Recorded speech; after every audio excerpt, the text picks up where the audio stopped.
नमस्कार दोस्तों, मजाक कैसे करा जाता है, क्या इसका सलीका होता है और क्या इसका तरीका होता है। अगर ये क्रैश कोर्स अगर आपने सीखना है तो जाकर के आप सीखिए हरियाणा के लोगों से। जी हाँ, और मजाक स्वाद में कैसा लगता है, खट्टा होता है, मीठा होता है या फिर जलेबी की तरह ज़रूर से ज़्यादा मीठा होता है। अगर इस बात को अगर आपने जानना है तो आप जाकर पूछिए कांग्रेस से। और मजाक का भावी असर क्या होता है आप जाकर के पूछिए, जी हाँ भाई और बहनों, हमारे मोदी जी से। दोस्तों, कल हरियाणा में जो हुआ हम सब ने देखा। जी हाँ, हम सभी शॉक्ड रह गए। बीजेपी ने पाई सीटें 48 सीटें, वहीं पर कांग्रेस को मिली 37 सीटें और अदर पार्टी को मिली बाकी सीटें।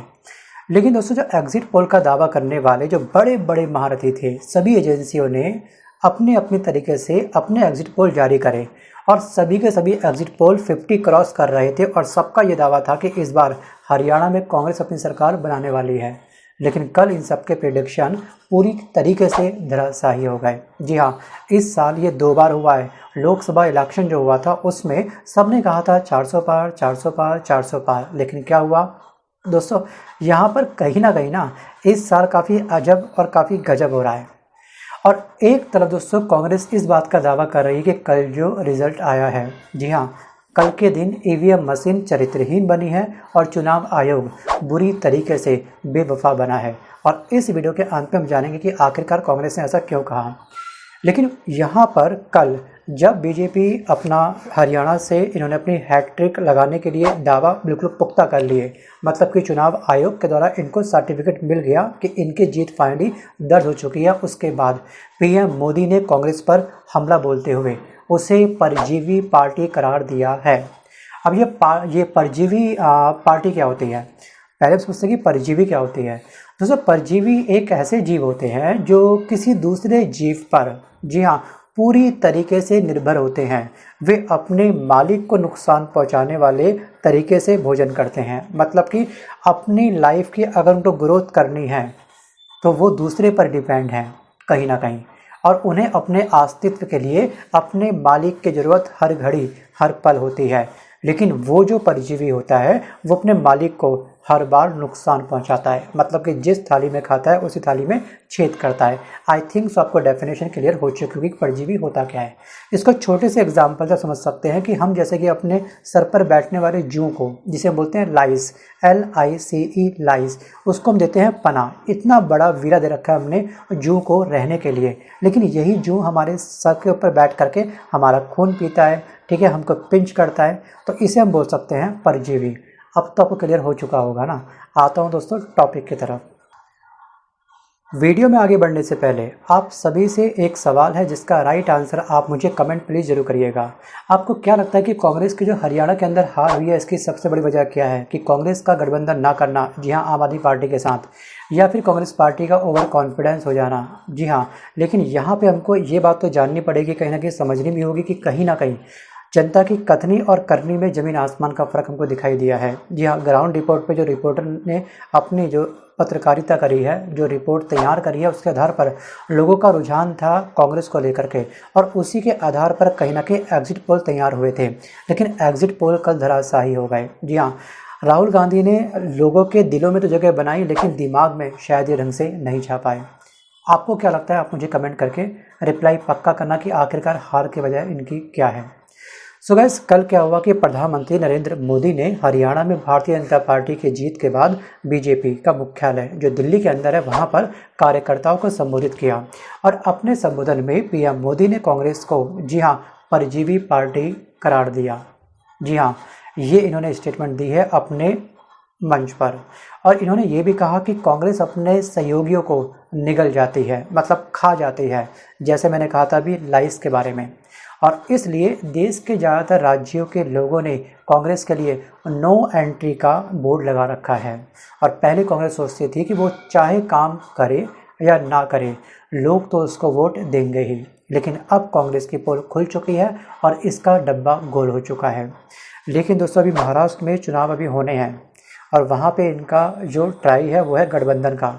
जैसे हमने देखा कि जम्मू कश्मीर में कांग्रेस ने गठबंधन करा था, ठीक है, नेशनल कॉन्फ्रेंस के साथ, और वहाँ पे इनकी सरकार बन चुकी है। तो दोस्तों, कभी कभी ना सहयोग लेने में हर्ज नहीं है। जब आपको पता है कि आपका जो इतिहास है थोड़ा सा नेगेटिव है, जी हाँ, इमरजेंसी को लेकर के लोग अभी तक काफ़ी खफा हैं। जी हाँ, और कहीं ना कहीं मैं मानता हूँ कि इन्होंने मुद्दों को लेकर के बात करी है। हरियाणा के अंदर राहुल गांधी ने, चाहे वो चिट्टा को लेकर के हो, चाहे वो डंकी को लेकर के हो, किसानों के मुद्दे को लेकर के क्यों ना हो, चाहे वो जी हाँ जो ये महिलाओं के ऊपर अत्याचार हो रहे हैं उसको लेकर के क्यों ना हो, इन्होंने अपनी हर रैली में लोगों के दिलों में जगह बनाने का प्रयास तो किया है। और कहीं ना कहीं भारत जोड़ो यात्रा के बाद इनकी पर्सनैलिटी भी बूस्ट हुई है। बट इसका अर्थ ये नहीं कि हम लोग ओवर कॉन्फिडेंस में आ जाएं और हम किसी का सहयोग ना लें। और शुरुआती दौर में दोस्तों हर इंसान को किसी दूसरे इंसान के सहयोग की आवश्यकता पड़ती ही पड़ती है।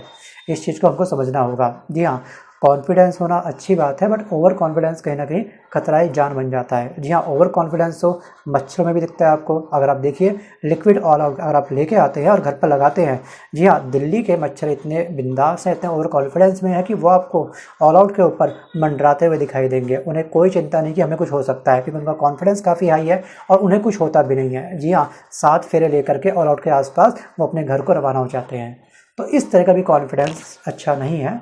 बाकी दोस्तों इनसे गलती ये भी हुई है कि कहीं ना कहीं जो ये लगातार शैलजा ने जो स्टेटमेंट दी है उसकी वजह से भी फ़र्क तो पक्का पड़ा है इनकी सीटों के ऊपर। और इनकी वजह दोस्तों सबसे बड़ी ये भी है कि जाति जनगणना को लेकर के जो ये दीवार थोड़ी सी खड़ी कर रहे हैं देश के अंदर, वो मुझे नेगेटिव लग रहा है कि जाति जनगणना की आवश्यकता फिलहाल अभी नहीं है, क्योंकि हम लोग भारत के वासी हैं और हर नागरिक को समान अधिकार प्राप्त होने चाहिए और हर नागरिक का विकास होना चाहिए। यहाँ पे अगर हम जाति जनगणना करा देंगे तो जाति के आधार पर ही हर एक पार्टी अपने अपने नेता के फेस को उस स्थान पर उस क्षेत्र में उतार देगी। तो जाति पर प्लीज़ हमारे भारत को ना बांटें, मेरी इस पार्टी से बस केवल यही रिक्वेस्ट है।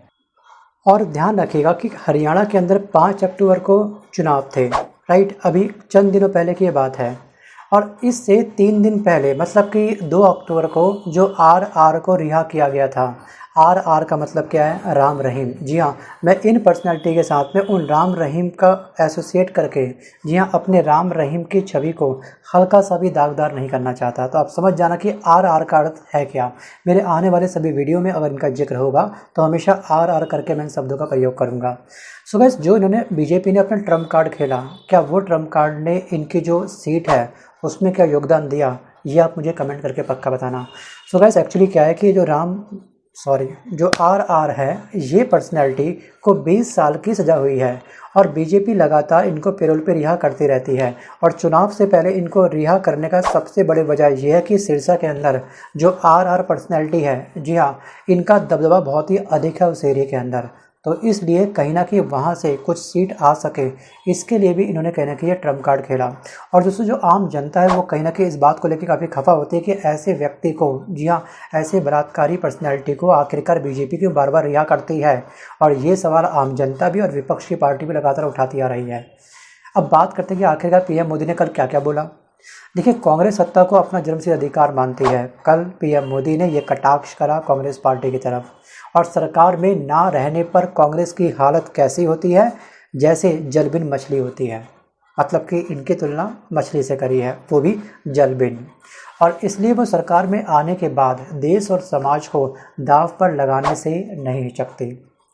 और पीएम मोदी ने दोस्तों ये भी कहा कि हम सबने सुना है कि जहाँ दूध दही का खाना है वैसा अपना हरियाणा है। जी हाँ, हरियाणा की तुलना करी है दूध दही से। सो गाइस, हरियाणा में एक्चुअली दूध दही से लोग काफ़ी सशक्त होते हैं और हरियाणा एक्चुअली काफ़ी विख्यात है दूध के लिए, दही के लिए। लेकिन अभी वर्तमान समय के अंदर हरियाणा का जो सिरसा स्थान है, ये स्थान और जो यहाँ का युवा है वो अब कहीं ना कहीं चिट्टे के चुंगल में फंस चुका है। जी हाँ, वो दूध दही अब कम खाता है और इसको काफ़ी अधिक खाता है। चिट्टा एक्चुअली एक तरह की ड्रग्स होती है। अभी चंद दिनों पहले एक ड्रग्स की फैक्ट्री थी, उसको सील किया गया था, राइट, शायद ये 28 सितंबर की डेट थी।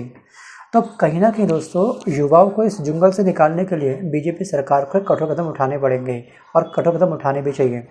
और हरियाणा के लोगों ने फिर कमाल कर दिया, ऐसा बोला पीएम मोदी ने, और कमल कर दिया। और आज नवरात्रि का 6वां दिन है, कल 206वां दिन था और माँ कात्यायनी की आराधना का दिन है।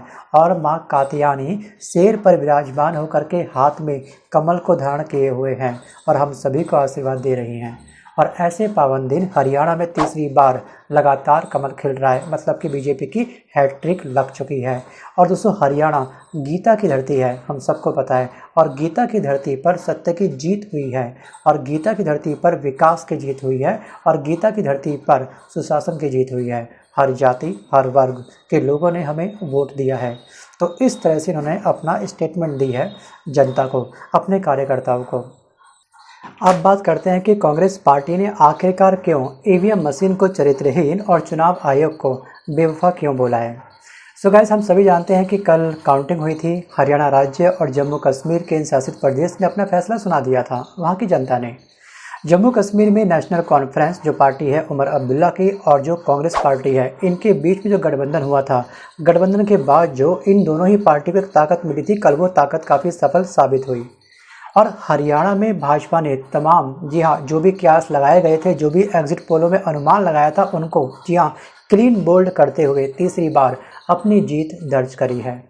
लेकिन वहीं पर कांग्रेस पार्टी ने चुनाव नतीजों को अप्रत्याशित, आश्चर्यजनक और ज़मीनी हकीकत के बिल्कुल विपरीत करार दिया। सो गाइस, कांग्रेस पार्टी ने अब ये आरोप लगाया है कि 3 जिलों में जो ईवीएम मशीन है वो 99% चार्ज पाई गई थी। और पार्टी का ये कहना है कि जिन ईवीएम की बैटरी 99% चार्ज थी, उनमें बीजेपी के सबसे अधिक वोट निकले हैं। और चुनाव नतीजों के बाद कांग्रेस मुख्यालय में, ध्यान रखिएगा कि इनके प्रेस कॉन्फ्रेंस हुई थी।